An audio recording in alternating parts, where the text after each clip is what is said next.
नमः। श्री चैतन्य मनोभीष्टं स्थापितं येन भूतले स्वयं रूपा कदा मह्यं ददाति स्वपदान्तिकम्। हे कृष्ण कर्ण सिंधु दीनबंधु जगतपते गोपेशा गोपिका कांता राधा कांता नमस्ते। तप्त कांचन गौरंगी राधे वृंदावनेश्वरी विश्वानुसुते देवी प्रणमामि हरिप्रिये।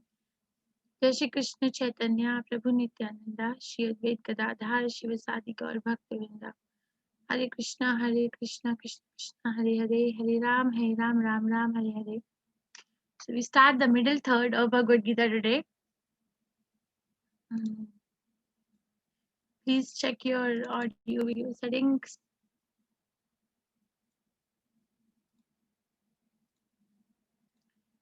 The chapter name is Knowledge of the Absolute. This is the summary of the chapter 6, Ashtanga Yoga.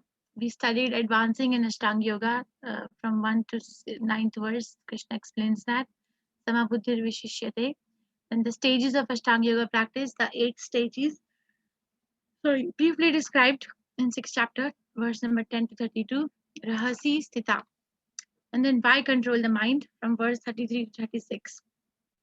Because uncontrolled mind is the greatest enemy. That is why it needs to be controlled. And the destination of unsuccessful yogi, Arjuna asks question to Krishna, and Krishna explains, Suchinam Shanmatam Gehe Yoga Brashta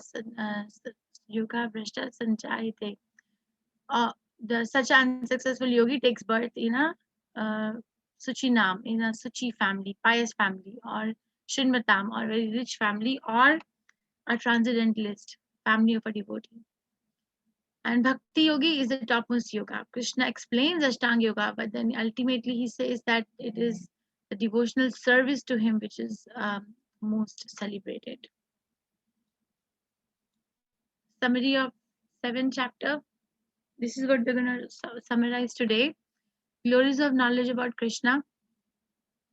We start the middle third, chapter 7 to chapter 12 is nothing but pure bhakti. There is no mention of Jnana Mishra Bhakti or Bhakti mixed with Jnana or Ashtanga Mishra Bhakti or Karma Mishra Bhakti. It's just pure devotional service. That is why these chapters are also called as the cream of Bhagavad Gita. So glories of knowledge about Krishna is explained in verse 1 to 3. Kaschin Mam Vedi Tatvataha. We studied a little bit about it in chapter 4 also, in the verse in which he says that one who knows about my transcendental appearance and disappearance does not take birth. Janma karma cha me divyam yujanati tatvataha. Again, he's going to glorify the knowledge about Krishna himself. He's going to say it himself in verse 7. Practically in every chapter, we're going to hear about it, at least until chapter 12.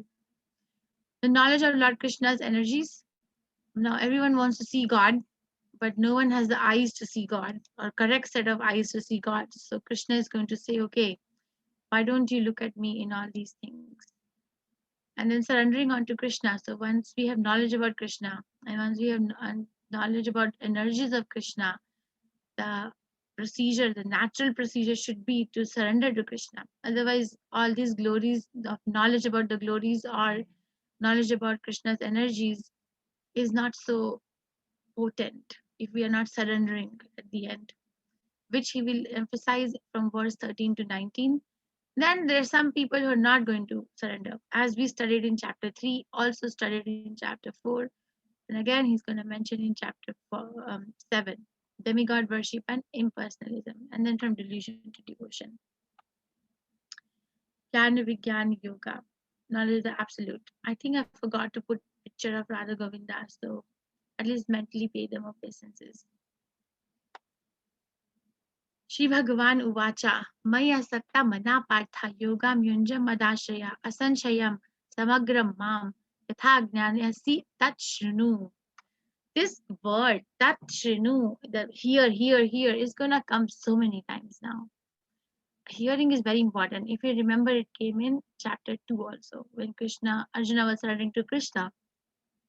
There also Prabhupada mentions that one has to surrender to a proper guru and hear. And then chapter 4 also, That vidhi pranipatena pariprashnena sevaya, right? Surrender to the Guru, inquire submissively. Inquire submissively is very much emphasized at many places. So now here, O son of Pritha, Arjuna, how by practicing yoga in full consciousness of me, with mind attached to me, you can know me in full, free from doubt. So this is the importance of knowing Krishna or hearing about Krishna. Just by hearing about Krishna, we can meditate on Krishna. Yes, we can. Actually, when we hear something, it actually manipulates the heart of the living entity. And that heart of the living entity is the place where the consciousness is manufactured. So that is the science, that how we are making our different plans and agendas in this world. It depends on how we look at this world. And actually, our dependence on how we are going to look at this world depends on how what is my consciousness like. You see, if a person is it is practicing addiction to something like, let's say, entertainment or drugs, then they see the world in a very different manner. If a person is in the mode of passion, then they see the world in a very different manner, that this is the place where I have to work, I have to achieve my dreams, I have to become rich. And if a person is in the mode of goodness, then that person looks at the place in as a place where I have to develop detachment and knowledge. So really, the vision is so colored. Why? Because the consciousness is so colored. And so when we have to, then how do we look at this world? How do we look at ourselves? Is there any standard protocol? Is there any standard way? Yes, there is a standard way. The way can be standardized if we look at the world through Krishna's and through Krishna. And how is that possible? By hearing about Krishna. If I don't know who Krishna is, if I don't know who made this world, if I don't know, actually we don't know. There is a lot of theory going around. That's why there's theory of evolution. Nothing is proven by them. So how do we come to the final conclusion? By hearing from the Shastras, hearing. Okay, there are three ways of acquiring knowledge. One way is Prataksha Praman. Prataksha Praman means seeing is believing. Unless and until I see it, I'm not going to believe it. That's a very low level of acquiring knowledge because we cannot see so many things. You see, I have a brain. I have never seen my brain. That doesn't mean that I don't have a brain. So that kind of a knowledge where I'm very much dependent on my two eyes, that Prataksha Praman is not very good. And the other way is Anuman Praman, estimating. I estimate, right? Let's say I'm sitting here and then there is a train that goes behind me, and then I'm estimating, is the train coming towards me? Is the train going away from me? Even though I can't see.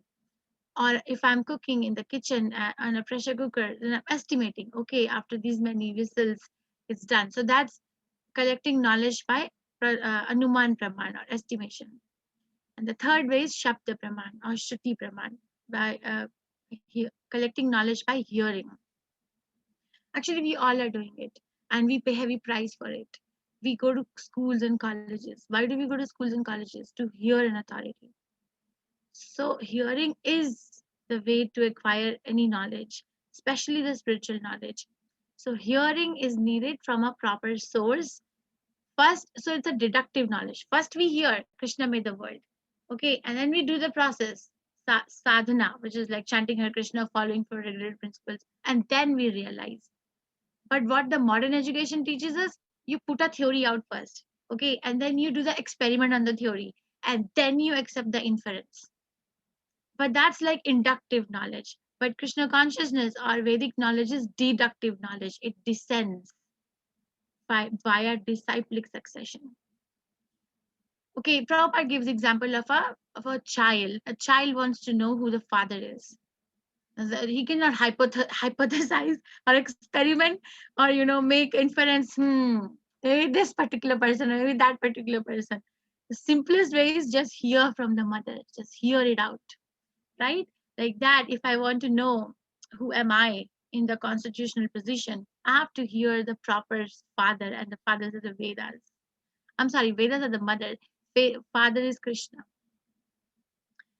Okay, so this is the importance. And then what is the benefit of hearing? That asanchayam samagram mam, this one. Like asanshaya means without any doubt. So without any doubt, person can become full of knowledge and free from doubt. Like this is so nice. This is how Shastras talk to us. First, they tell us what will happen or what we should do, and the next line is always going to be what we should not do. So here Krishna says, "You can know me you can know me in full, free from doubt." Simple. Like Rupa Goswami Prabhupada says, two principles. What are the two basic principles given by Rupa Goswami Prabhupada? Always remember Krishna. Never forget Krishna. So Shastras, you must pay attention. Just pay attention. Pay attention that so many times Krishna tells this, you do this and don't do this. Both. So the Shastras are not half knowledge. So importance of hearing has to be emphasized. And hearing with what?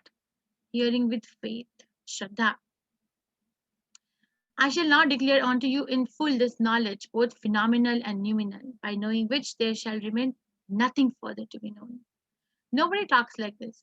Whenever I read this Bhagavad Gita or read this verse again and again, and there are some verses in the 18th chapter also like this, that nothing further to be known. Nobody talks like this other than Krishna, that you know this and you're done. Nothing further. No material knowledge will give us so much of satisfaction and completeness or sense of perfection. This is perfection, nothing further to be known. मनुष्याणां सहस्रेषु कश्चित् यतते सिद्धये यततामपि सिद्धानां कश्चिन् मां वेति तत्त्वतः. So how rare or how common is Krishna's knowledge? You see, the name Krishna or Krishna as God is known to across the globe. Actually, across the globe, it's not just India. If you come to the Western world, even though there is no ISKCON, they still know about Krishna because Krishna is quite famous. But the knowledge about Krishna, knowing is different. Knowledge about Krishna, how rare or how common is, Krishna himself is saying. Because he knows, Manushyanam Sahasreshu, Kashchid Yatati Siddhaye. Manushyanam Sahasreshu means out of thousands among men. Kashchid Yatati Siddhaye means one may endeavor for perfection. Yatamapi Siddhanam, it means that people who have attained perfection, out of hundreds who have attained perfection, Kaschin Mam Vidi Tatvataha, only one will know me in truth. Very rare. So out of many thousands among men, one may endeavor for perfection. Usually, people are not endeavoring for perfection. Usually, what are they doing? They want to figure out how to eat better, sleep better, defend better, and mate better. These are the four animalistic propensities described in Srimad Bhagavatam. If you go around the world, or you live in a city or around your work, start making little observation. How many times or how many people or how many times a day am I inquiring about Krishna? How many times it's happening? So it's rare. Out of many thousands among men, one may endeavor for perfection, and out of those who have achieved perfection, hardly one knows me in truth. You see, so many thousands and hundreds of people start running in a marathon. Okay, but not everyone makes it.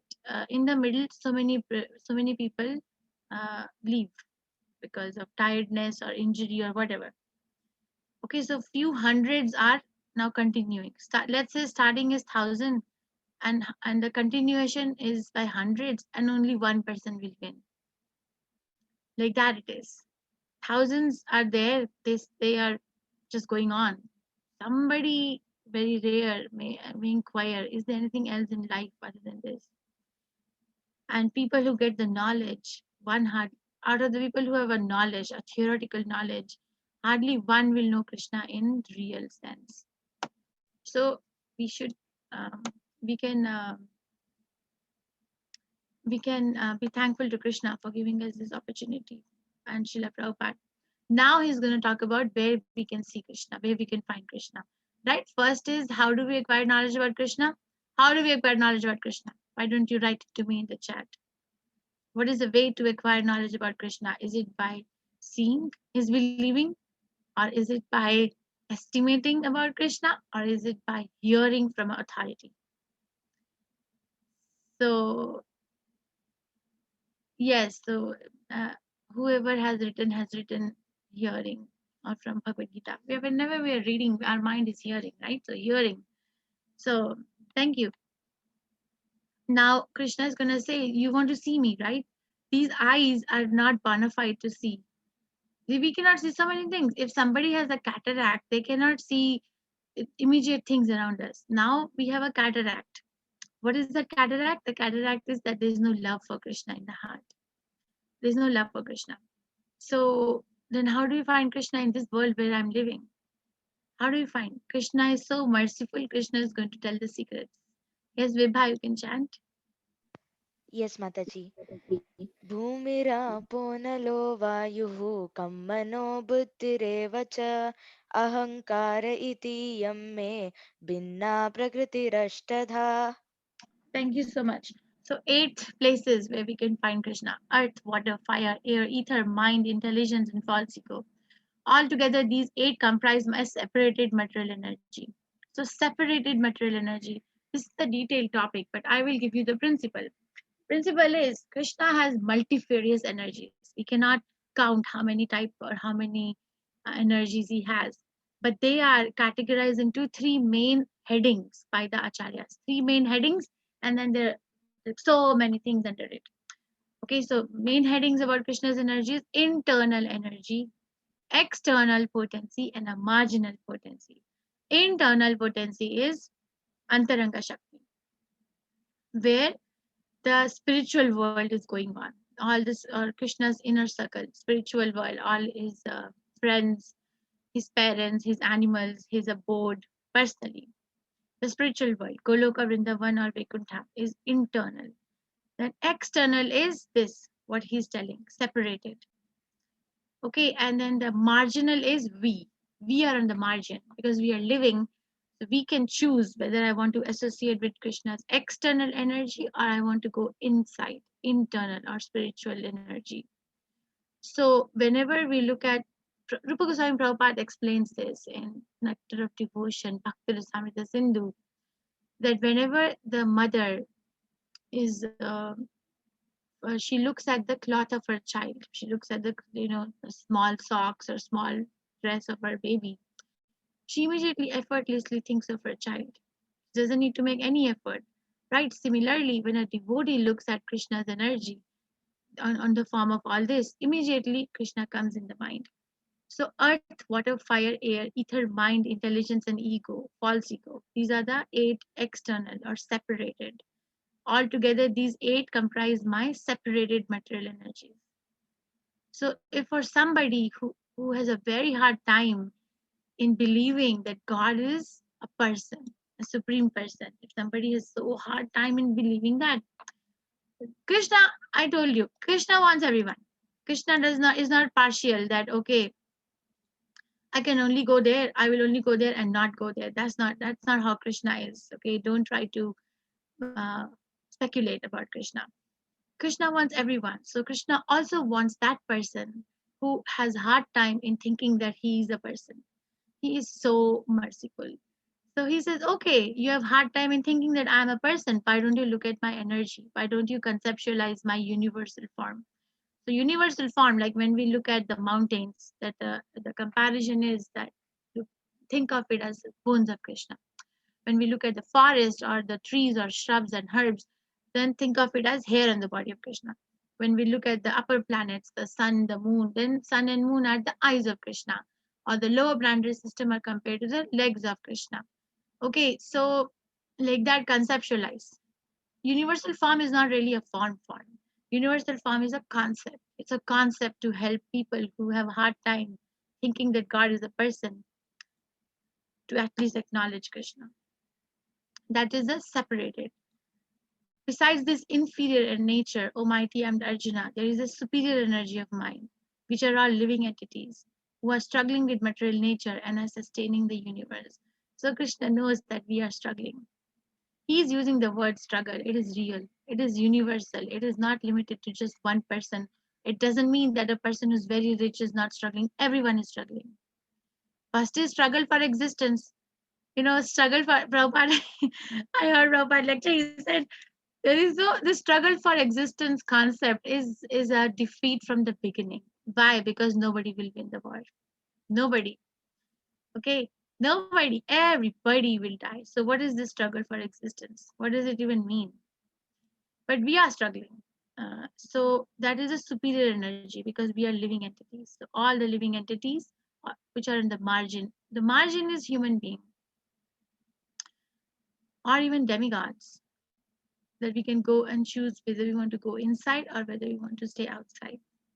That's superior energy, better than the inferior energy, which is not better but more alive.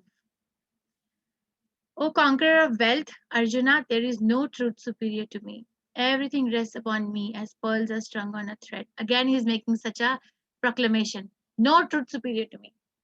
He said first, remember 7.2, he said that nothing further remains to be known if you know this. And now he's saying, no truth superior to me. Everything rests upon me as pearls are strung on a thread. So this is like perfection. People are looking for perfection of knowledge. This is perfection, the perfect statement. I have not come across statements like this from any other place other than the Shastras. We can study so much of mundane literature. Nobody writes like this. No truth superior to me. Krishna talks like that. Of all that is material and all that is spiritual in this world, all, everything. Know for certain that I am both its origin and dissolution. So we want to find out the origin of everything. Okay, get satisfied with the verse 6 of 7th chapter. Yes, the understanding is given in Bhagavatam, how Krishna is the originator. But the principle is given in Bhagavad Gita. Okay, as pearls are strung on a thread. So if somebody has a pearl necklace, we cannot see the thread behind it, right? If a thread breaks, the pearls are going to go hither and thither, right? So the thread, which is unseen, which is holding all these pearls together, that thread, Krishna is comparing it to himself as pearls are strung on a thread. Okay, he's maintaining, he's making, he's maintaining, and he is dissoluting. Now we want to see Krishna more, right? First he said superior energy, and then he said inferior energy, and then he's gonna give his presence in certain other places. Rasoham apsikantaya, Prabhashmi Sashi Suryaha, Pranava Sarvavedeshu Shabda Ke Purusham Nishu. O son of Kunti, Arjuna, I am the taste of water. Raso aham apsikantaya.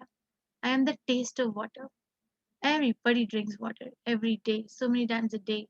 While drinking water, we get taste, we get our thirst is quenched. So just by thinking this taste is Krishna, Srila Prabhupada said that person will become Krishna conscious. Very nice Vaishnava one day. How hard is it? How hard is it to think that Krishna, you are the taste of water?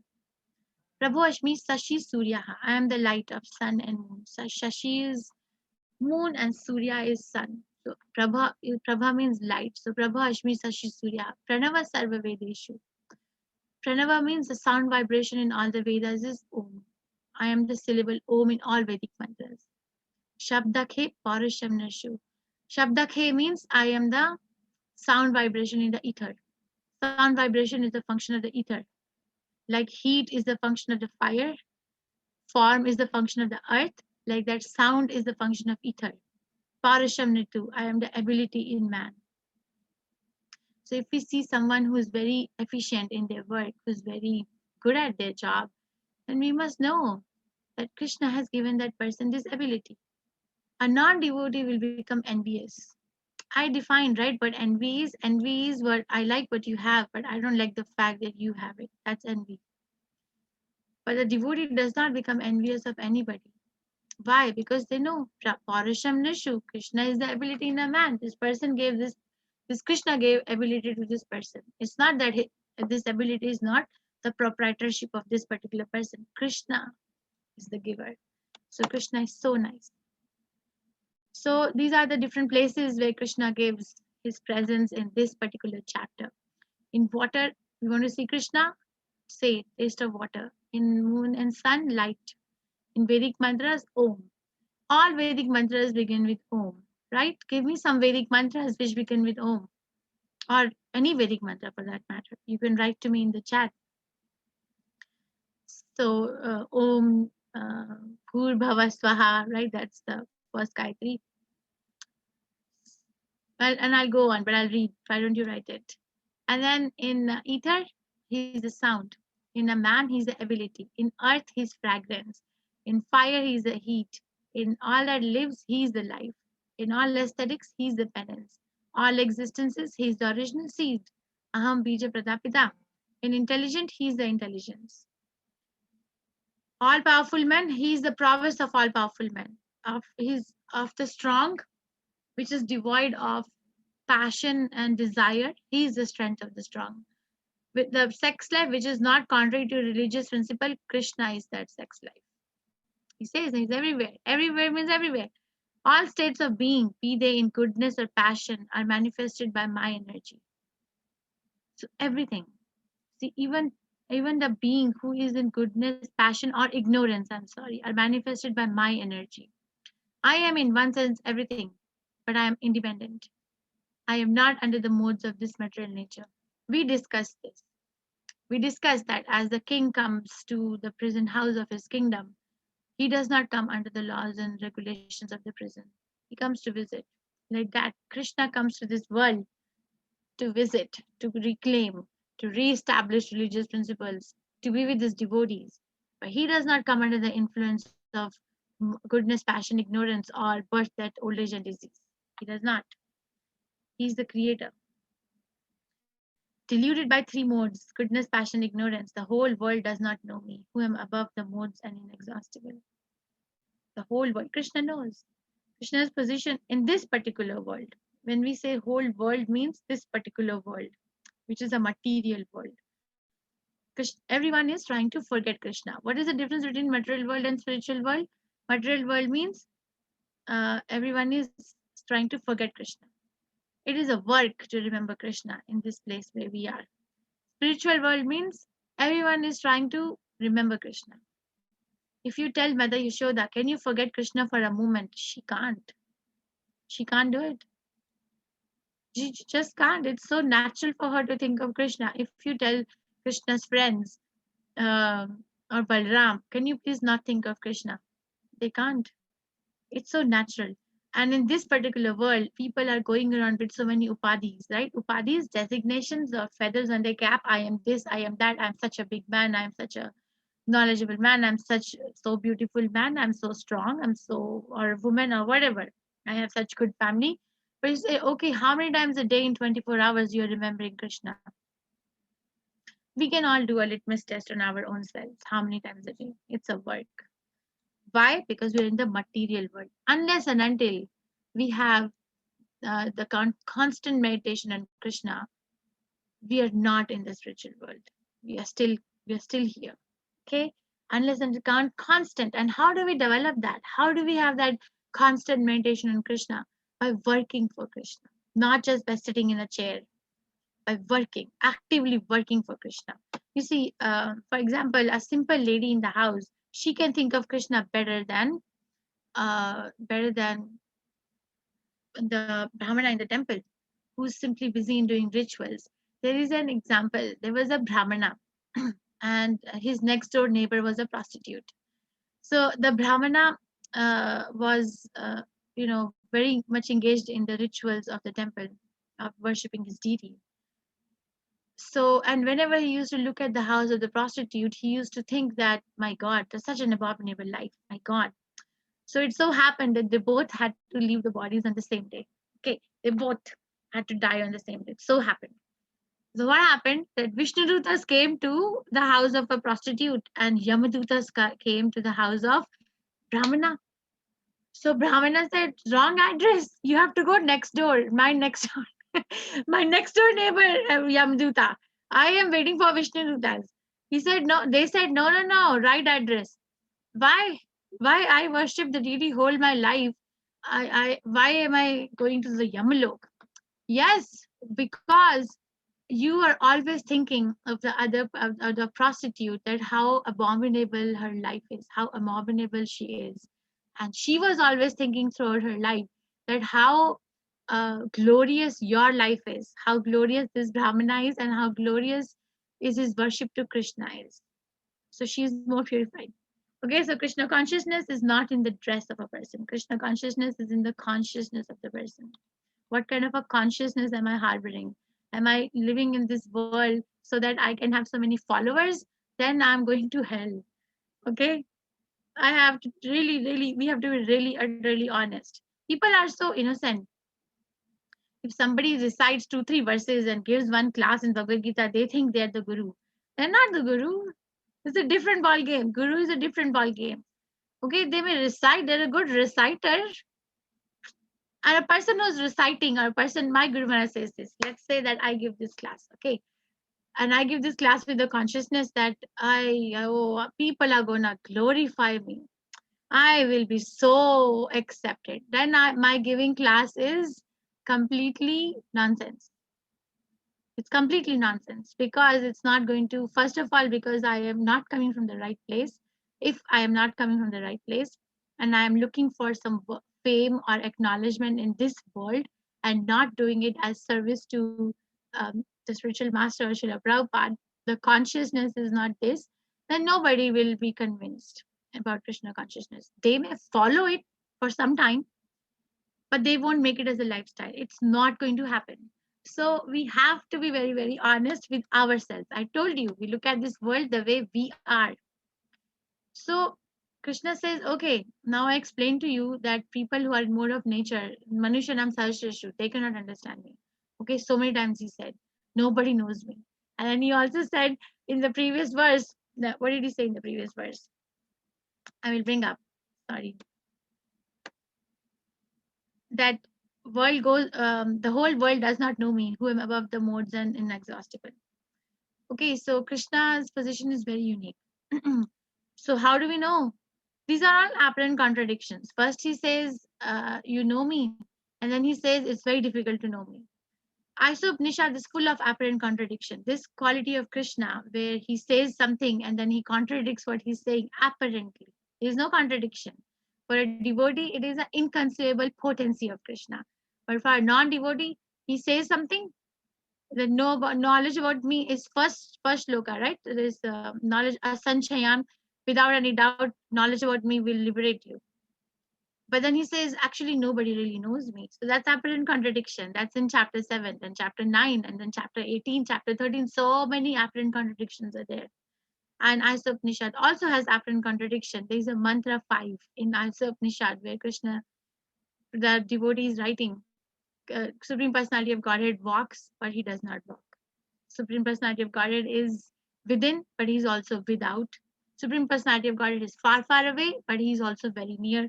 So all these apparent contradictions to a non-devotee are bewildering. That's why we need Guru. That's why we need somebody who can explain to us properly. Otherwise, we cannot understand. Because for a devotee, it is not an apparent contradiction. For a devotee, this is called inconceivable potency. I'll give example. Okay, there was a Brahmana and then there was a cobbler. Prabhupada tells this story so many times. So the Brahmana was worshipping the deity again, very much engaged, and cobbler was sitting in underneath a huge banyan tree, and the cobbler means dirty, right? The lifestyle is not very clean, and he was working with the animal skin, the shoes.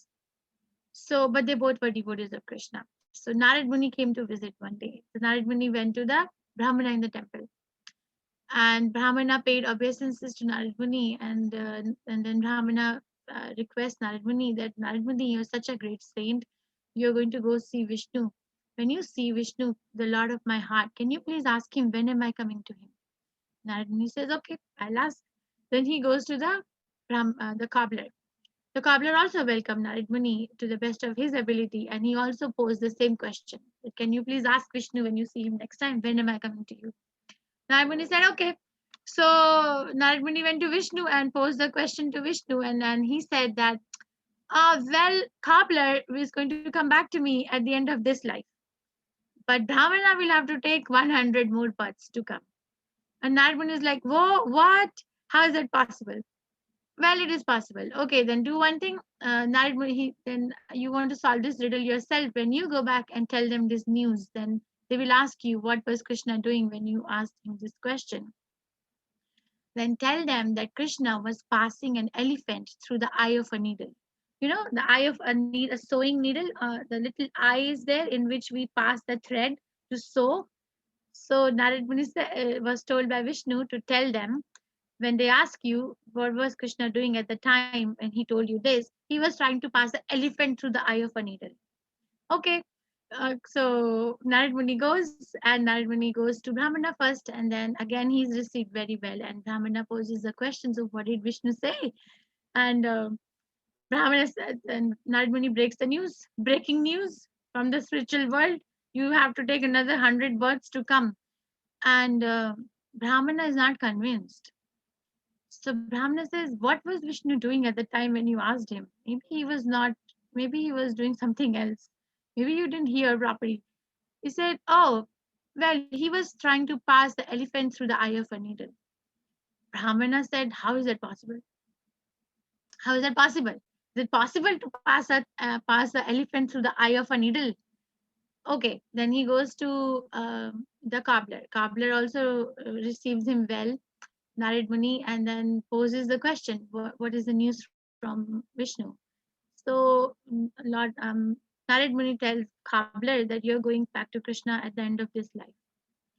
So okay, then cobbler starts crying. He's in ecstasy that Krishna is so merciful that he's going to, I'm not living an apparent clean lifestyle. I'm not worshipping the deity, but Krishna is still going to claim me this life. So Narad Muni is like, then he also asked what was Krishna doing at the time, and Narad Muni tells that Krishna was trying to pass the elephant through the eye of a needle.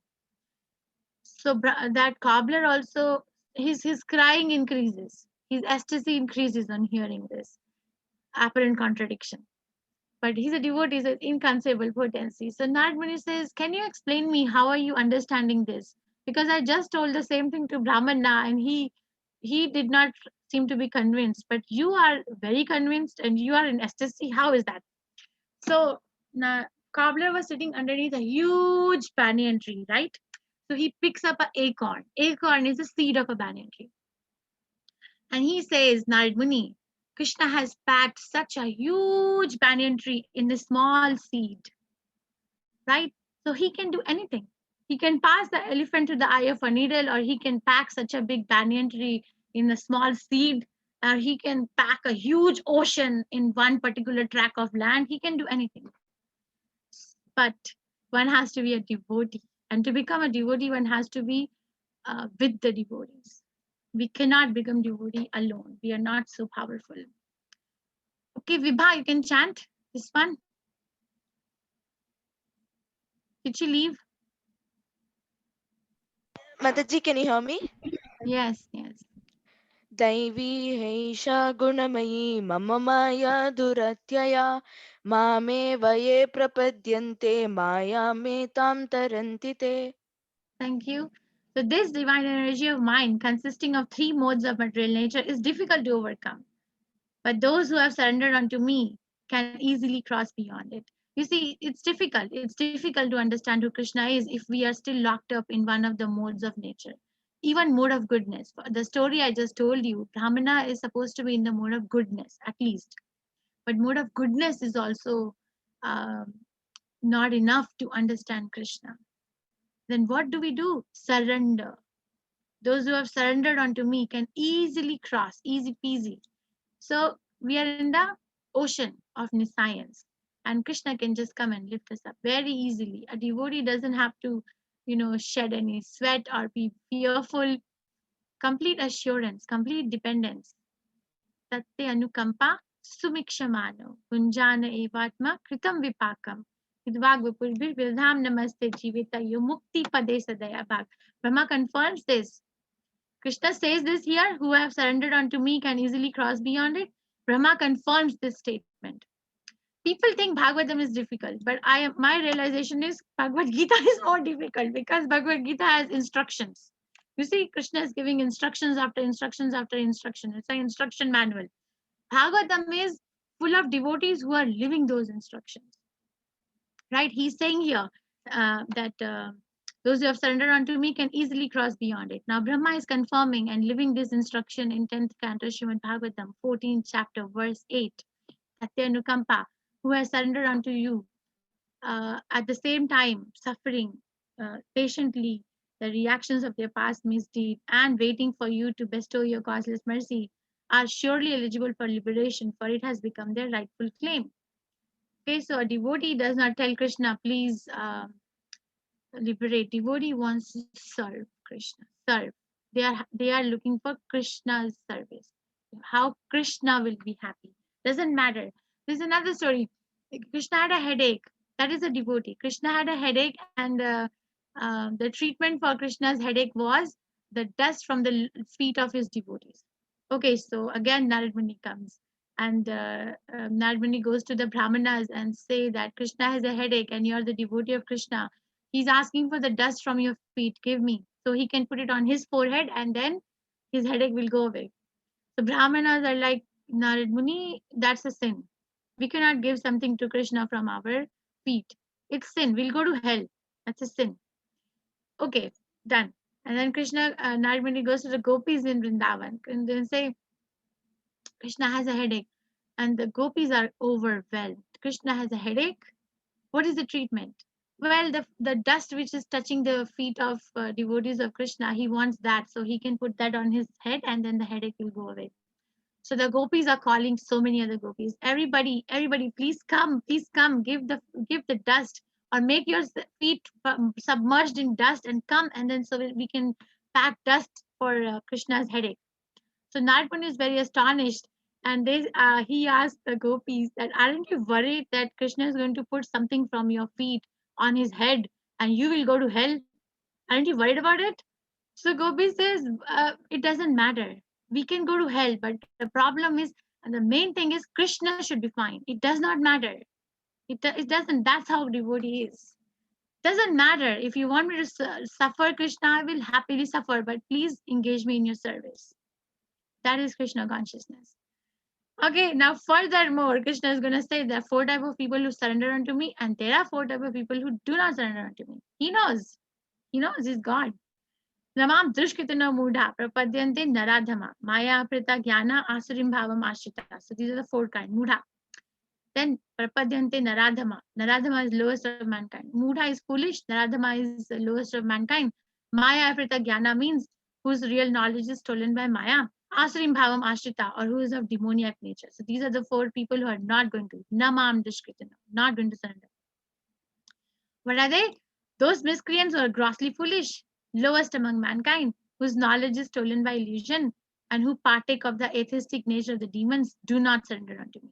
Very hard for them to surrender. This is the example. Mudha.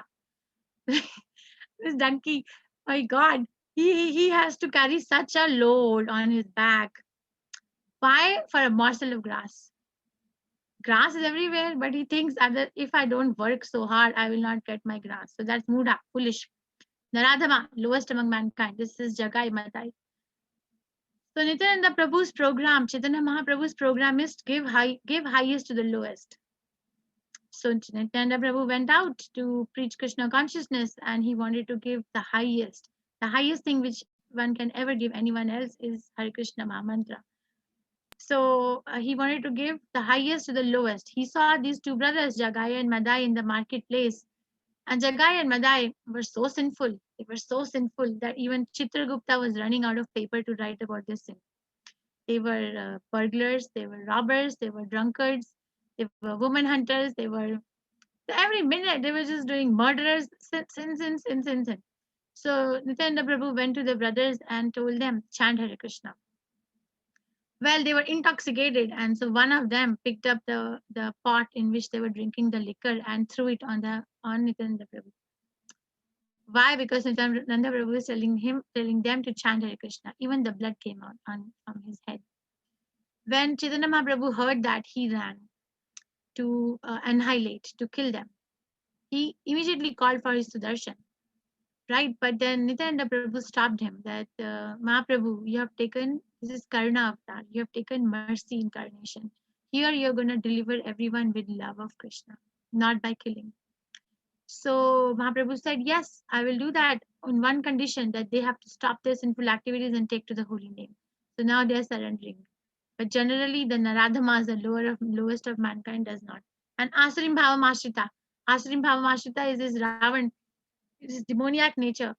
He was a very austere person. He was doing so many penances and so much austerities. But what was the reason behind his austerity? So I can enjoy the kingdom of God without God. That's Asurim Bhavamashita. Maya Aprita Jnana is the so-called educated people of society today, like who very hard for them to become Krishna conscious. So-called scientists, they say there is nothing beyond science. Why? Because their knowledge is taken by Maya, stolen by Maya. Real thing is gone.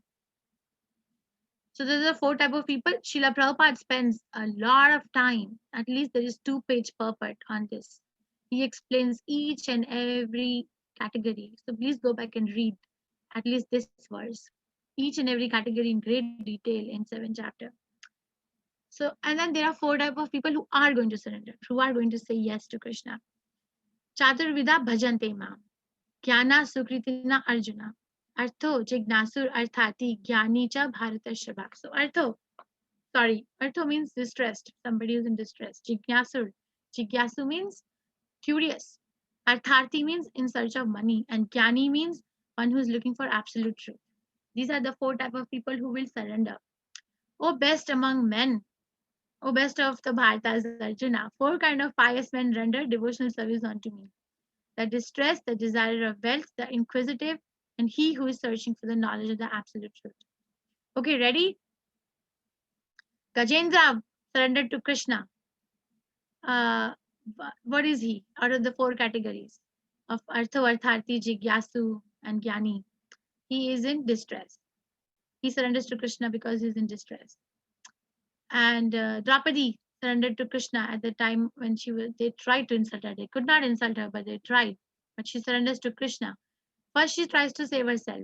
But then at the end, she realizes no use. All these 5 husbands and so many potent and worshipful elders of the society of the family are sitting here. No one is able to help me. So at the end, she raises her hands and she worships to Krishna. Krishna, you save me. So she surrenders to Krishna out of in distress. This is Sukdev Goswami. Sukdev Goswami is in the womb of his mother. This is Vyasdev and his wife, and Sukdev Goswami is in the womb. Sukdev Goswami heard Srimad Bhagavatam from his father Vyasdev, and he understood that this particular place is very dangerous. Sansara Dava Nalanidha Loka. This particular place is considered to be a place where there is forest fire every time. No one goes in the forest to set fire. So he did not want to come out. He stayed in his mother's body for 16 years. Ultimately, Krishna had to come to convince. So he surrendered to Krishna with knowledge, searching for absolute truth, Jnani. This is Parikshit Maharaj. Parikshit Maharaj is surrendering. Parikshit Maharaj was given the notice of 7 days. Maharaj, you have 7 days to live. At the end of 7 days, you are going to die. So he surrendered to his guru, Sukdev Goswami. And he asked the question. The question he asked was, what is the duty of a dying man? I am a dying man. 7 days I'm dying. So what is my duty? Such a nice question. We all have to ask this question every day. What is my duty? Because I am a dying man. So he surrendered out of curiosity, or some acharyas says looking for absolute truth. And these are the Naimisharanya sages, where first Bhagavatam was spoken by Sukdev Goswami to Parikshit Maharaj, and it was retold by Suta Goswami to all the sages in Naimisharanya. So sages of Naimisharanya are surrendering to Suta Goswami, and they are considered to be curious. They want to know what's there in Bhagavatam. Okay, and this is Sugriv. Sugriv made a pact with Lord Rama. Why? Because he wanted to own the kingdom of his brother Bali. So he was looking for wealth. He surrenders to Krishna, Artharti. Ultimately, he became a pure devotee, but the real reason, initial reason was Artharti. Or Dhruva Maharaj. Dhruva Maharaj went to the forest because he was insulted by his stepmother. And he was like, he made a vow that he's going to have a kingdom greater than his great grandfather Brahma. So he asked his own mother that, how do I get this? She said, I don't know. You'll have to approach Krishna or Vishnu. Okay, so where is this Vishnu? She said, I have heard that he's in the forest. The sages go and meditate on him on the forest. So he left for the forest. So he surrendered to Krishna initially because he wanted kingdom greater than his great grandfather Brahma. Later he became a pure devotee also, but initial reason was that. Okay, so out of all the four classes of people who are surrendering to Krishna, again, Artho means who is in distress, Artharthi means who is looking for money, Jigyasu means who's curious, and Gyani means who's looking for absolute knowledge. Out of four, all are fine, but there is one particular class of devotee out of these four who is in full knowledge. Who is that? Of this, the wise one who is in full knowledge in union with me through pure devotional service is the best. For I am very dear to him and he is very dear to me. So you see, person who is looking for absolute knowledge is the best. Not that everyone else is not good. Krishna calls everyone who comes to him as Mahatma. You know, a person comes and bows down in the temple in front of the deity of Krishna. Krishna calls him as also Mahatma. You're Mahatma. You've done this. But what happens is that if someone goes to Krishna because of the distress, when the distress is over, there is a chance that they may fall out. Or someone goes to Krishna with the desire to have money, then there is a chance that once Krishna gives them money, then they may also fall out. Okay, but the person who's looking for the absolute truth is not going to fall out. Curious person, once their curiosity is pacified, may also go. Curious is, let's say I'm walking on the road and then there is this collection of people. A lot of people have collected together. I was not looking for anything, but now I'm seeing this mob of people. Now I'm curious what's going on. My beginning was not like I'm looking. I just found it. So once the curiosity is satisfied, they may also. Okay, now how rare is it to become a person who is really looking for Krishna? How rare? Bahunam janmanamante, Gyanvan mam prapadyante, Vasudeva sarvamiti, so Mahatma, Sudurlabha. Sudurlabha. Durlabha means rare, Sudurlabha means very, very rare. After many births and deaths, Bahunam janmanam ante, Janma. So after many, many janmas and after many, many deaths, Gyanvan mam prapadyante, he who is actually in knowledge surrenders unto me. Vasudeva Sarvamati Sa Mahatma Sadurlabha. Knowing me to be the cause of all causes and all that is. Such a great soul is very rare. So if we see a devotee who is surrendering to Krishna in complete conviction based on the Shastras, that particular devotee is very rare, has already gone through this, many, many births and deaths, and has now come to the standard of surrendering Krishna with full knowledge. But then there are devotees who are not going to surrender. So what is there? Why are they not going to surrender? What is the obstacle or what is the blocker? Those whose minds are distorted by material desires surrender unto demigods and follow the particular rules and regulation of worship according to their own nature. I am in everyone's heart and as a super soul. I'm in everyone's heart as the super soul. As soon as one desires to worship the demigods, I make his faith steady so that he can devote himself to some particular deity. Okay, they go to the midpoint. Endowed with such a faith, he seeks favor of a particular demigod and obtains his desire. But in actuality, these benefits are bestowed by me alone. Men of small intelligence worship the demigods, and their fruits are limited and temporary. Those who worship the demigods go to the planet of demigod, but my devotee ultimately reach my supreme planet. Okay, an unintelligent men who know me not, think that I have assumed this form and personality. Due to their small knowledge, they do not know my higher nature, which is changeless and supreme. Again, the same conversation, right? God is a person. Well, he cannot be a person. Why? Because body means God has body. Body means pain. And how can God be in pain? Okay, so that's they become concoct about God. Maybe God is energy. Maybe God is somebody, something else. Why? Krishna is calling them unintelligent. Why? Because they are thinking that yatomat tatufat. They are thinking that their body is pain, so my body will also be like that. They do not know because of their small knowledge. They do not know my higher nature, which is changeless and supreme. Right? Some people say how Krishna can be a person. Krishna cannot be a person. Well, you need to just increase your knowledge and with a lot of conviction and practice Krishna consciousness, and then Krishna will give the realization. It's a gift from Krishna, one who can realize. We are almost done. I am never manifest to foolish and unintelligent. For them, I'm covered by my eternal creative potency, Yogamaya. And so the deluded world knows me not, and who am unborn and infallible.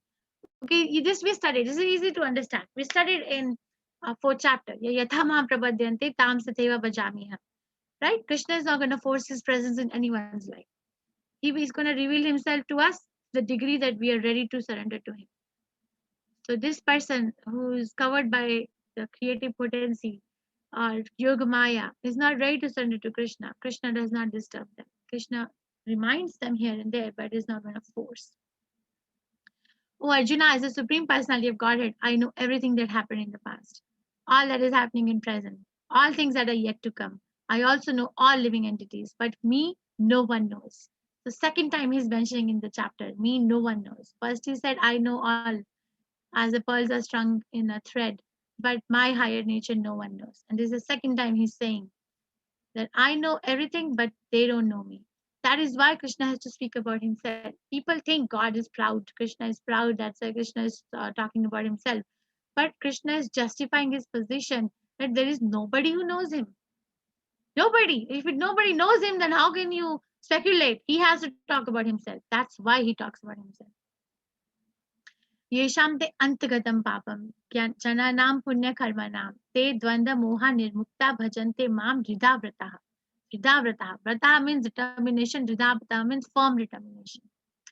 Person who have acted piously in previous lives and in this life, whose sinful actions are completely eradicated, and who are freed from the duality of delusion, engage themselves in my service with determination. So whoever is engaged in the service of Krishna with determination has acted piously, and the sinful reactions are going. This is an example of last story for the day. Mrigari. Mrigari was a hunter, okay, and he used to hunt animal in a very peculiar way. He used to kill them half dead, and he used to enjoy looking at them fluttering and crying for their life. So once Narad Muni was passing by, and Narad Muni saw this ghastly scene. So Narad Muni came to Mrigari, hunter, and he called upon him, and Mrigari said, Narad Muni, I'm very busy in my job. Do you want something? Can I serve you? Do you want a deer skin? Narad Muni said, yes, I do want. Very good question. I do want you to leave this. You're killing them half dead. That is more sinful. So Mrigari said, how is that more sinful? Well, killing itself is sinful, but killing half is more sinful. And Mrigari was, little bit innocent. So he said, but that's how my father taught me. I did not know any other way. So he was straightforward and honest. So Narad Muni said, can you please stop this ghastly warfare going on here? This ghastly profession, stop it. So because Narad Muni is a pure devotee, by his potency, Mrigari said, yes, I can, but what is going to happen to my family? This is my job, right? This is how I earn to keep my family going. Narad Muni said, don't worry about it. I will take care of it. Do one thing, live on the bank of a holy river, have a tulsi plant and chant Hare Krishna. Everything will be provided. So Mrigari said, okay, there is no harm in giving it a chance. So he retired from his job on instruction of his spiritual master, and he was sitting near Tulsi plant and chanting Hare Krishna. And the news spread in the village that the hunter has become the saint. So village, like if a hunter has become a saint, then they were bringing every day so many gifts to the family. They were bringing rice, they were bringing milk, yogurt, grains, right? Fruits, so much was coming because everyone wanted to pay obeisances to the saint. So his wife told him that Narad Muni is sending us so much money, so much food. What do I do with this? So he said, yes, he's sending us so much food. We don't need so much food. Just by chanting Hare Krishna, so many things are coming. So he said, yes, why don't you cook and distribute to the offer to Krishna and distribute in the village. And one day Narad Muni was walking, and Narad Muni was walking with his friend Angira Rishi, and he said, I have a disciple I want to pay visit to. So Narad Muni comes, and when Mrigari, now he's called Mrigari Rishi. When Mrigari Rishi sees Narad Muni, he gets up from his place and he's hopping. You see, he's hopping. And then when he's like going to pay obeisances to his spiritual master, he takes his chadar, his shawl, and he cleans up the floor.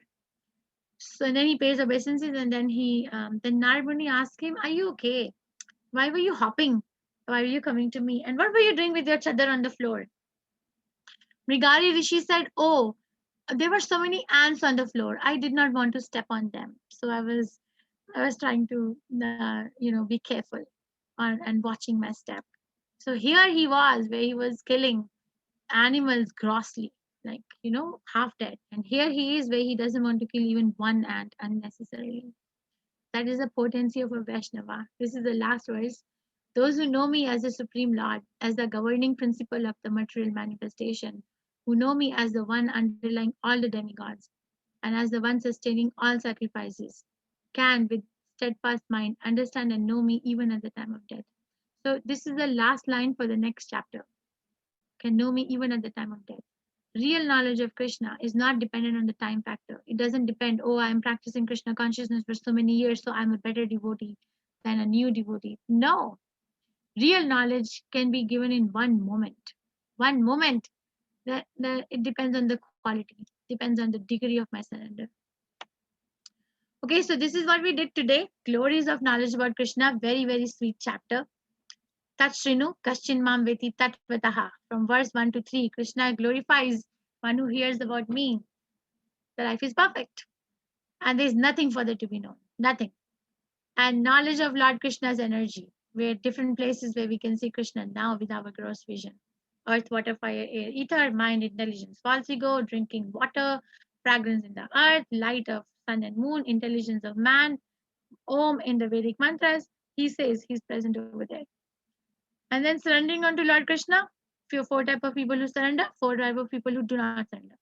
Demigod worship and impersonalism, and then from delusion to devotion.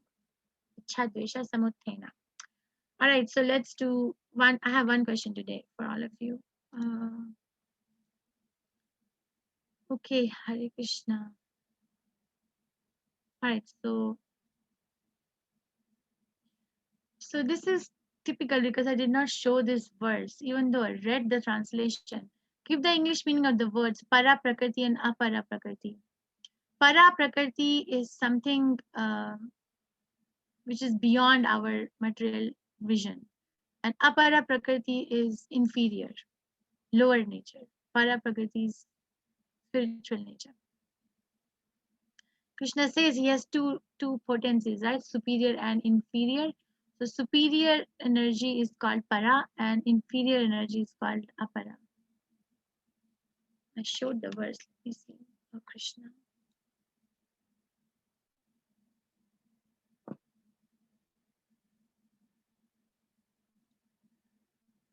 Okay, I'll give a few more seconds.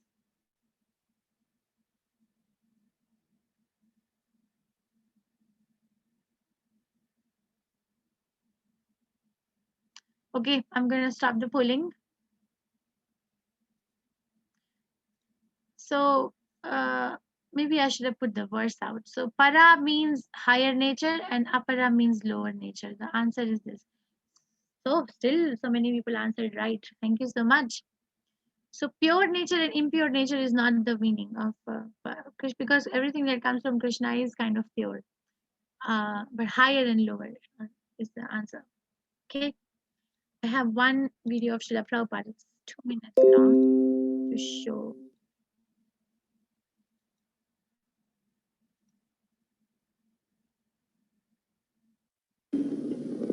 India means senses. We cannot understand what is Krishna or God, His name, His form, His attributes, His pastimes. We cannot understand by these blunt material senses. Then how it is to be understood? After all, this human life is meant for understanding God. That is the only business of human life. The nature, material nature, gives us this opportunity to have this human form of life. The facility of this life, or this form of life, is given to us just to understand God. Other forms of life, cats and dogs, trees, and so many other things. There are 8,400,000 forms of life. So in other forms of life, it is not possible to understand what is God. If we call all the dogs of your country, come here, we shall talk about God. No, there is no possibility of understanding. But in the human form of life, there is possibility. Doesn't matter whether it is in India or America or Australia, any human being, if he tries and if he reads the scriptures, never mind Bible, Bhagavad Gita, Bhagavad, then he will understand God. Okay, the human life is meant to understand God, and that is the only purpose. Okay, the SQ, IQ, EQ, I'll continue tomorrow. I'm sitting at work right now, but we'll finish the SQ part tomorrow. We can make breakout rooms. Sita Mataji and Rupa Mataji. Oh, everyone, tomorrow is, today is Ekadashi in India, but the fasting is tomorrow. So the temple, we are going to be reciting all 700 verses of Bhagavad Gita from 10 a.m. to 1 p.m. India time. So we are sharing links on your WhatsApp groups every day. Please join us. Please join us and hear the chanting of the Bhagavad Gita. All 700 Sanskrit verses will be recited by different devotees who came to us from this program only. None of them is a temple devotee. All the devotees who joined us in this program, they are the one who are going to be reciting. Okay, so I'm going to make 2 rooms, Sita Mataji and Rupa Mataji, and then 10 minutes I'll bring everyone. Okay? Sure. Okay, Hare Krishna. And whoever is staying back in the right in the main room can, if you have a question, you can raise your hand. Ekadashi is tomorrow, right? Today, Martha Ekadashi, tomorrow, Vaishnava Ekadashi. I only know in the calendar it says that it is today, but the fasting is tomorrow, and that's okay. So we are celebrating it tomorrow. Harshini, PV Harshini and PV Thaman. Hare Krishna. Hare Krishna, Mataji. Hare Krishna. Mataji, actually, I am having a doubt that we have to chant Hare Krishna only with the beads you have, or we can chant without them also. Sadatam Kirtayantu Mam, Bhajate Mam Dhridavrita, right? So you can worship Krishna all the time. You can chant Hare Krishna mantra all the time, but don't count it as your rounds. When you say rounds, the rounds means that we have to chant on our beads. 108 multiplied by 16. But if you want to chant Hare Krishna mantra all the time, you can chant all the time, but don't count it towards your rounds. Okay? And Mataji, I have a question that, like, suppose how to be a devotee of Krishna, what to do, like. You have to start with the tongue. Taste Krishna prasadam. Don't eat anything else that is not offered to Krishna and chant Hare Krishna. Start from there. Okay, Mataji. Hare Krishna. Hare Krishna. Smita Mataji, Hare Krishna. Hare Krishna Mataji. Can Hare you hear Krishna. me? Yes, yes, very well. Mataji, it is not a question exactly, but can you elaborate on those internal energy, external energy, and those 8 things: earth, water, fire, air, ether, mind? I just want more elaboration on that point. Initially, you had said in this chapter. Yes, so Krishna has different like his unlimited energies. Krishna has unlimited energies, but they are broadly categorized into 3 main headings: internal, external, and marginal. Internal is spiritual world. Let's say Mother Yashoda. She's also working in Krishna's energy, but that she's in the internal energy and she's in Yogamaya, where the function is to uh, help the devotee to remember Krishna. So that particular energy of Krishna helps her that, oh, now she has to churn the butter. Oh, now Krishna is going to come back. She has to clean him up. Oh, he must be hungry, so you have to feed him. Oh, Krishna did a mistake. Now I have to, run around him with the stick. So that she's constantly working for Krishna with constant remembrance. External energy is forgetfulness, Mahamaya, or lower nature. What Krishna uses here, para and apara. Lower nature is something which is separated, like earth, water, fire, air, ether is separated. He's there, but he's not there. He made it. Let's say, Mataji, you cook food every day in your house, right? So that food you cooked is your energy. It's a product of your talent, right? But you're not in it. You're different from it. Like that, Krishna made this earth, water, fire, air, ether, but he did not give it as a complete potency that, okay.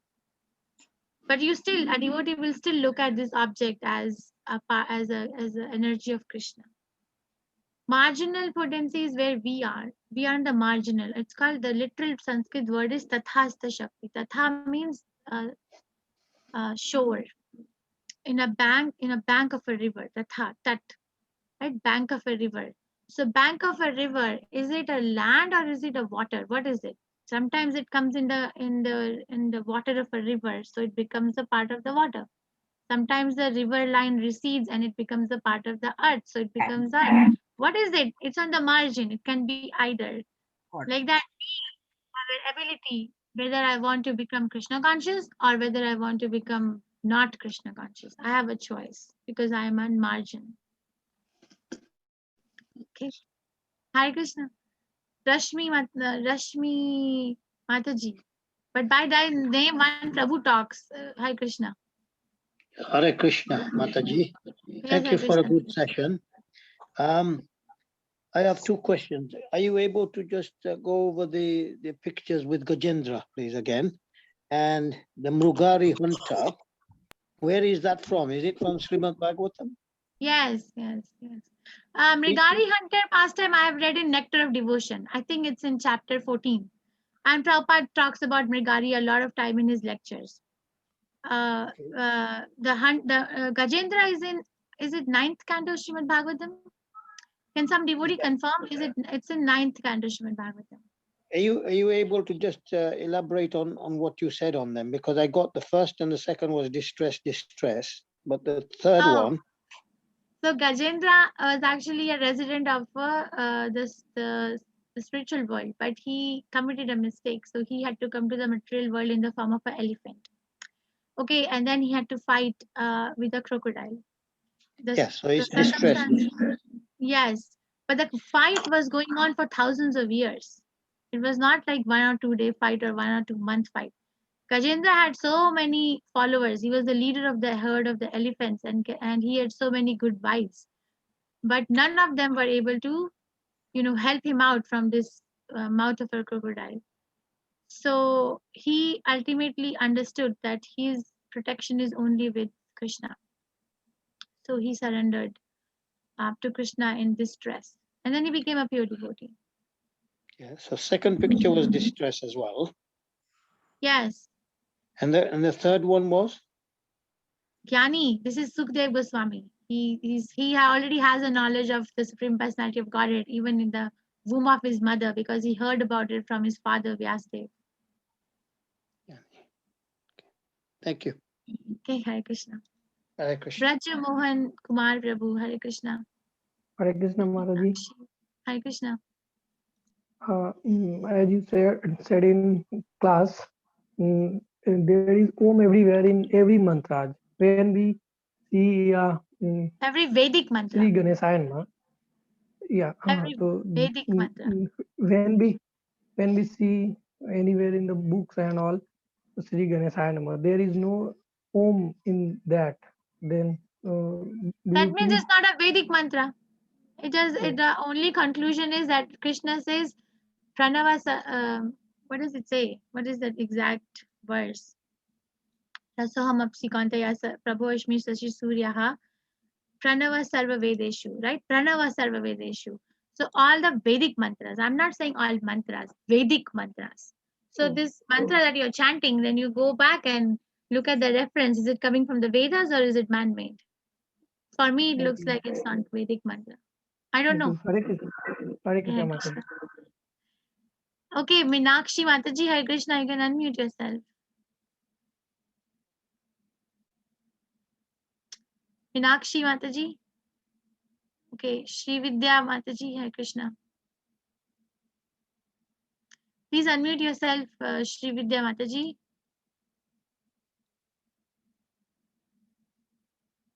I am requesting both of you to unmute. Meenakshi Mataji, I'm sending you a request to unmute, and Shri Vidya Mataji, I'm also sending you the request to unmute.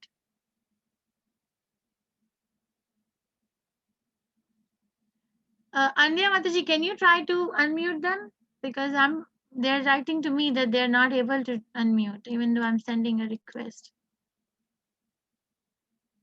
Yes, Shubha Sharda. Mataji. Okay, thank you. Shubha Sharda Mataji, please go ahead. I wanted to know, like, what is the norms for doing Ekadashi fast tomorrow? What is So Ekadashi, we fast from the grains, no grains, including beans or dal, pulses, rice, nothing, just fruit, milk, or some quinoa or vegetables. No grains, and then very simple diet, and then we chant more and we read about Krishna more. So we save time from regular bodily activities on these particular 2 days, so we can go to Krishna, because Krishna gives this as a bonus twice a month. You know, when we go to the market, we wait for a sale day, right? right? That this particular day I'll go and shop because the prices will be low. Like that, 2 times a month on every moon phase, different phases of moon, Krishna gives this sale, Bhakti sale. Okay. So you can take advantage and make progress very fast. Thank you. Yeah, Krishna. Hare Krishna.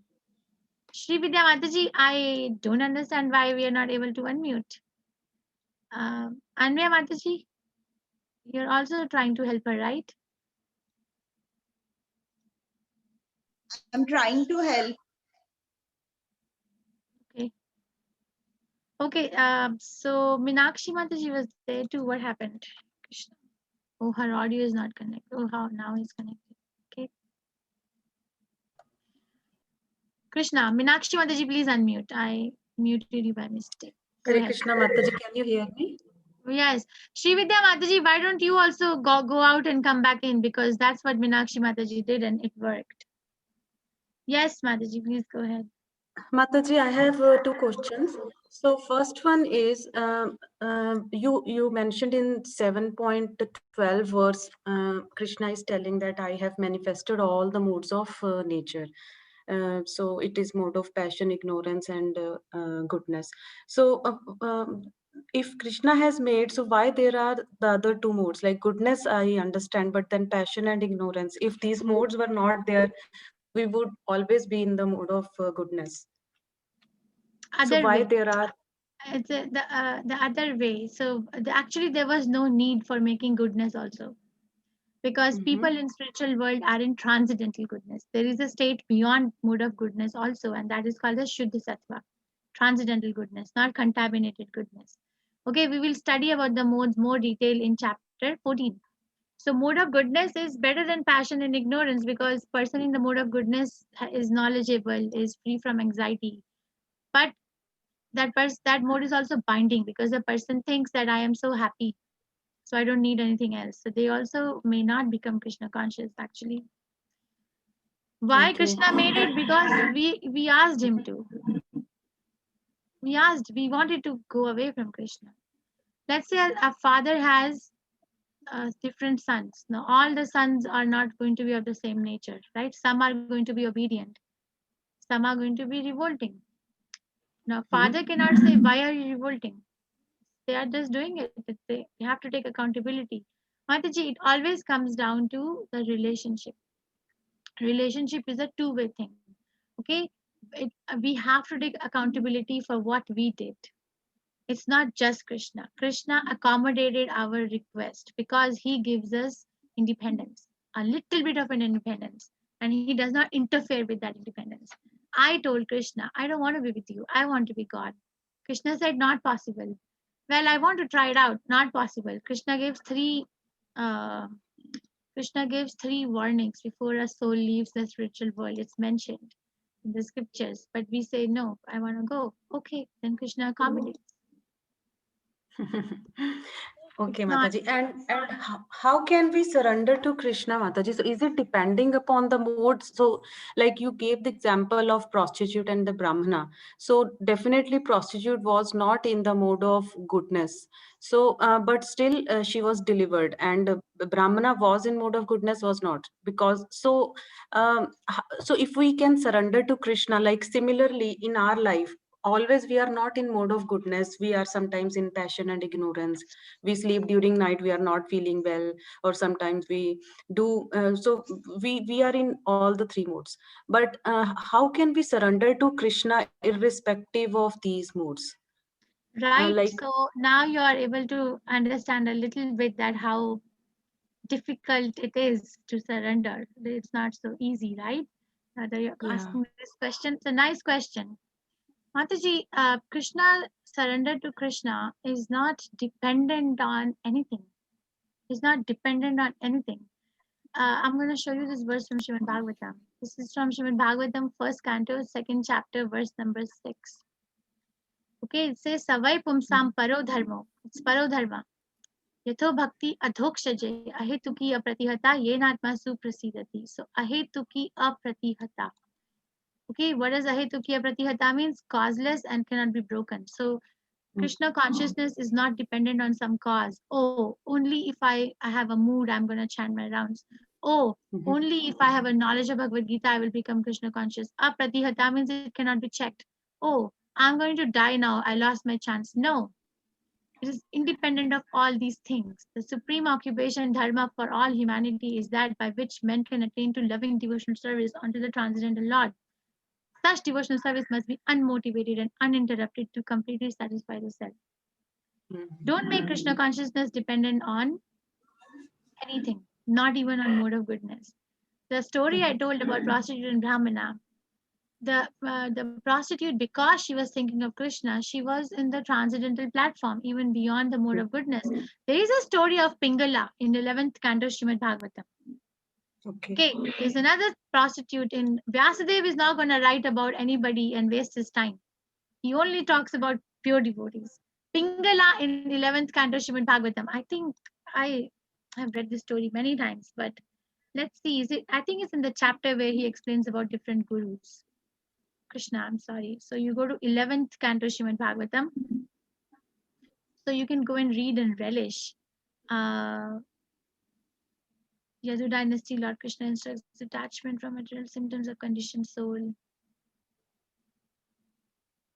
Description of Varnashrama, pure devotional service. The story where do you see a chapter where he's saying that different type of gurus unexplained? Maybe this is the one. Mataji, I I'm have to. still on the first canto. It is so elaborate that not able to proceed. Right, koi baat nahi. You can at least go and read a story here and there. Anyway, Sure, Mataji. I'll share with you if you email it to me that Pingala is a prostitute by profession, and one night she's standing outside waiting for someone to come for her job, but then nobody comes. Nobody that particular night, nobody comes. She stands at the midnight, and then the sun comes out in the morning, and then she comes back in her room and she sits down, and then she thinks, what am I doing?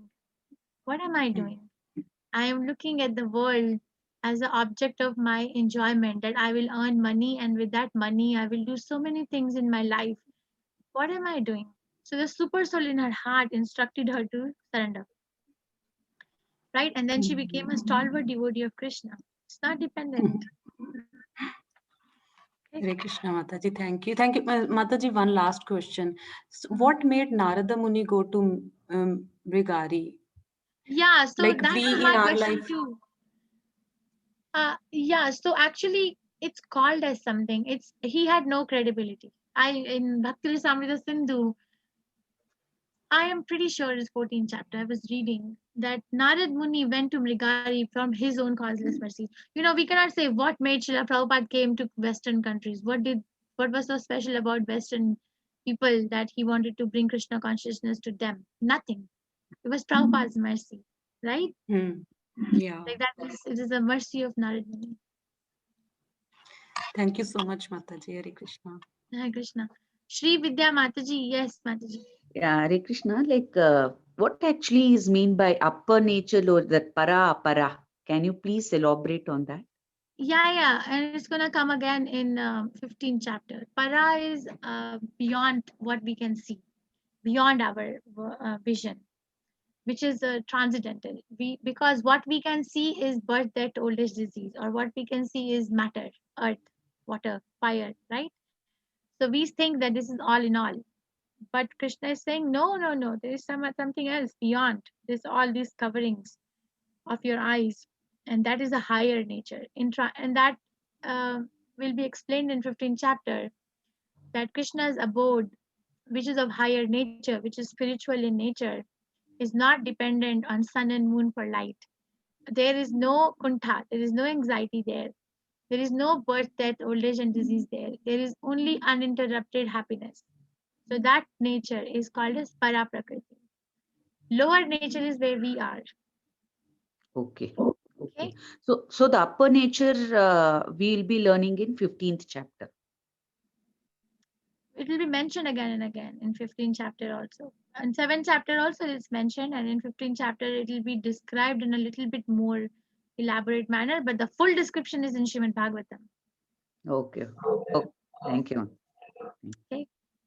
Yes, Sita Mataji and Rupa Mataji, any question left unanswered? No, Mataji. The only other thing is yesterday's quiz 6 took a while, so there were some questions about the quiz not getting loaded up, but the quiz 6 is up and loaded right now. Yes. Okay. There was one question regarding this one, Mataji, Ekadashi. It seems somebody, I forgot her name, she was speaking.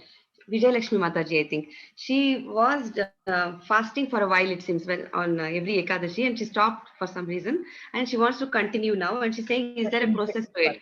Is there, should I do something special? Because I had stopped for so many days and I'm going to do it again. I didn't understand that basically. Just do it again. Okay. Same thing, chant Hare Krishna and chant more than what you usually chant, and then read and enjoy in Krishna consciousness. There's a question in my chat box also. What food we should offer to Krishna on the day of Ekadashi? And is there a rule for Vaishnava on the day of Dwadashi? Tarunima Mataji, Tarunima. Mataji, you asked this question? Yes, Mataji. Yeah, so if you have a deity of Krishna, Krishna is not fasting. Okay, okay. Krishna does not fast. So Krishna can have the regular grains, but we don't honor even Mahaprasadam on the day of Ekadashi if it is made of grain. Okay. Okay, it is for us that we eat, what do I cook? Tomato soup usually, or a lot of fruits, milk. Mataji, can we? Mataji, I can't hear you. Can we? Hello, Mataji. Yes. Hare Krishna. Yes. Mataji, Yes. can you hear me? Yes. Yes. Can we eat vegetable on that day, on the day of Ekadashi? Yes. Like let's say potatoes. Yeah, we can eat potatoes and all, but make sure they're cooked in a Ekadashi manner. Yeah. Yes, of course. So the spices and all, you have to be careful. Yes, Mataji. And preferably the ghee, because the oil is usually not in processed in Ekadashi. Yes, Mataji. Okay. And is there any rules for Dadashi for Vaishnava? Yeah, we have to break the fast. Parayana has to be done in a specific time period. We will share the link to the Vaishnava calendar today in all WhatsApp groups. Wherever you are located in any part of the world, you can locate what is your fast breaking time and when is your Ekadashi. Like for example, for me, Ekadashi is today, the part of the world where I am. Okay, it's not tomorrow. So it's different for different places. So we can share the calendar. Okay, Mataji. Thank you. Okay, Hare Krishna. Hare Krishna, Mataji. Rashmi Mataji. Rashmi Rajesh Mataji. Hare Krishna Mataji. Verse number Adna 5, Krishna. Mataji. Yeah. Yeah, in that para apara shakti is mentioned in detail. If I have understood it correct, I just wanted to wait, just cross check with you. The para shakti is we human beings, the living entity, and apara is the inferior energy of the Lord. So to give an example, car is if I consider car as a machine, and it will only run when there is an energy inside it, and this energy is a superior energy of the God. Is that correct, Mataji? That explanation is correct, but the para prakriti means living entity. So even an animal who is living or a plant who is living is also in a para prakriti. Anything that's living, just not the human beings.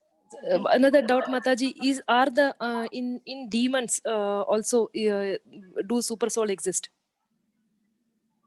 Yes. So Yes. can we say that it is inferior energy inside the No. demon? You're getting confused between modes of nature and inferior and superior energy of Krishna. Two different things. Okay, anyone. What is the definition of a demon?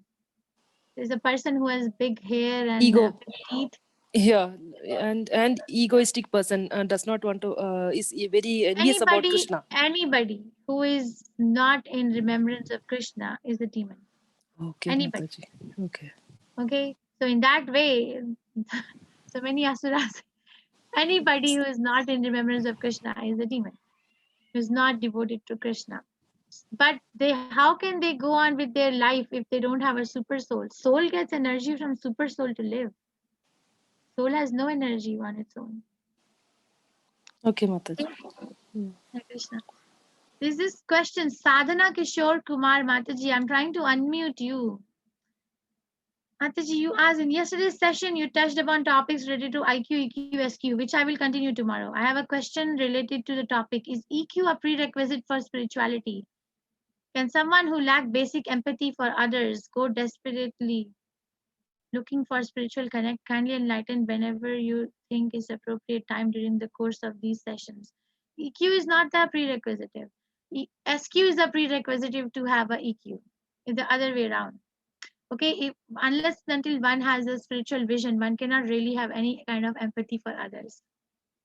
It's a mistake to think that I have empathy, because then we are trying to save the dress.